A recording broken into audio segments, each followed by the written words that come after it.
তো চলুন বন্ধুরা, আজকে আপনাকে দিব আমার অপছন্দের একটা শরবতের রেসিপি। তো আমাদের এখানে লাগবে একটা ব্লেন্ডার। এই যে দেখেন, একেবারে সবচেয়ে অপ্রিয় ফল এটা আমার।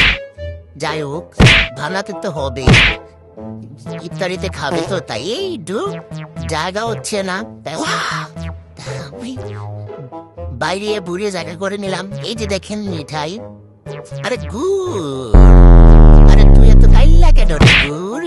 এই যে ডুব ডুব, তারপরে দিব আমরা, আর দেয় না কেন, তাড়াতাড়ি দাও। তারপর দিব আমরা এই যে লবণ, তারপরে দিব এই যে পানি, ওয়াটার।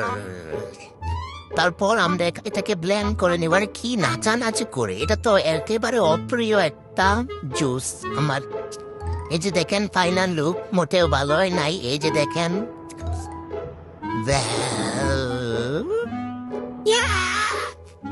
এত নাচানাচি করিস না বন্ধু রে গন, পড়ে যাবে, এখনই পড়ে যাবে দেখিস। আরে আবার লারে দেখিস, পড়ে না যায়। পড়লেও সমস্যা নেই, পড়লে পড়েই গেল দেখলি। হ্যাঁ।